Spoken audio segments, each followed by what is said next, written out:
विधानसभेच्या निवडणुकीसाठी महाविकास आघाडीला फार मेहनत घ्यावी लागणार. विश्वजित कदम. काल झालेल्या विधान परिषदेच्या निवडणुकीनंतर काँग्रेसचे नेते आता जमिनीवर आले आहेत. लोकसभा निवडणुकीच्या हवेवर आता जाऊन चालणार नाही. लोकसभेची निवडणूक आणि विधानसभेच्या निवडणुकीमध्ये मोठा फरक असतो.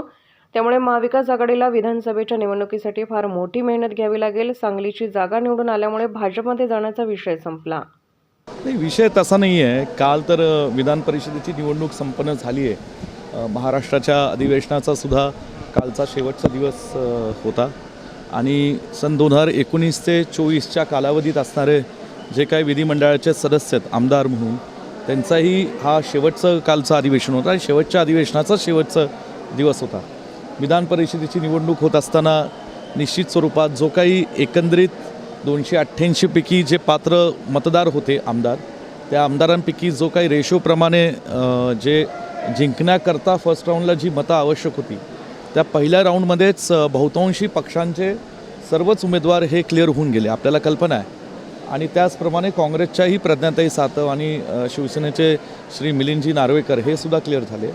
आदरणीय जयंत पाटील साहेब शेकापचे हे राष्ट्रवादीच्या पक्षाकडून विधान परिषदेच्या निवडणुकीसाठी उभे होते आणि ह्याच्यात जो काही मतांचा कोटा असतो त्या मतांच्या कोटानुसार आणि मग सेकंड राऊंड, जर सेकंड राऊंडला निवडणूक गेली, त्यातल्या काही तांत्रिक गोष्टी आहेत, काही बारकावे आहेत आणि त्या बारकाव्यांमध्ये कदाचित असं दिसून आलं आहे की काही काँग्रेसच्या मतांमध्ये कदाचित अजून त्याची काही पुष्टी झालेली नाही हे मी स्पष्टपणे सांगू इच्छितो.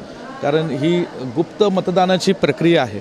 नेमकं कुठल्या पक्षाचे मतदान फुटलेलं आहे का, फुटलेलं आहे का, याच्यावर येणाऱ्या दिवसात त्या पक्षाचे नेते शहानिशा करतील आणि मग जे काय असेल पुढील त्याच्या बाबतीतली कारवाई होईल. नाही, तो विषय माझ्या अखत्यारीतला नाही ना, ते राज्यातले नेते, देशपातळीचे नेते ठरवतील.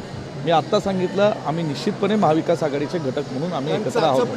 चाचपणी 288 जागाची काँग्रेसने चालू, ती चाचपणी होतच असते ना, त्यात काही विशेष नाही आहे मला असं वाटतं. पण आम्ही महाविकास आघाडीचे घटक पक्ष आहोत. जे काही अशा निवडणुकीबाबतीत मोठा निर्णय घ्यायचा असेल तो राज्य आणि दिल्ली पातळीवरचे आमचे नेतेगण ठरवतील. वारंवार आपली भाजपसोबत जाण्याबाबत चर्चा आता संपलं. आता अपक्ष खासदार निवडून आणला, आता कुठला विषय काढला? आता भाजप नाही ना, आता नाही ना भाजप, सगळ्याला माहिती आहे. हां,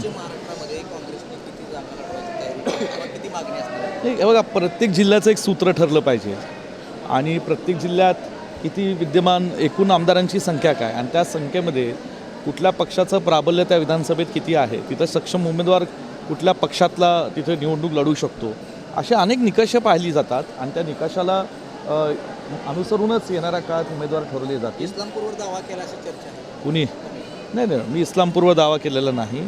तिथं विद्यमान आमदार जयंत पाटील साहेब आहेत, शिराळ्याला मानसिंगराव नाईक आहेत, तासगाव कोठेमाकाळला सुमन वहिनी आहेत. मला असं वाटतं जिथे जिथे सिटिंग आमदार आहेत तिथं कुठल्याच मित्रपक्षांनी सिटिंग आमदारांच्या बाबतीत दावा करू नये म्हणून आम्ही इस्लामपूर बाबतीत दावा केलेला नाही. आम्हाला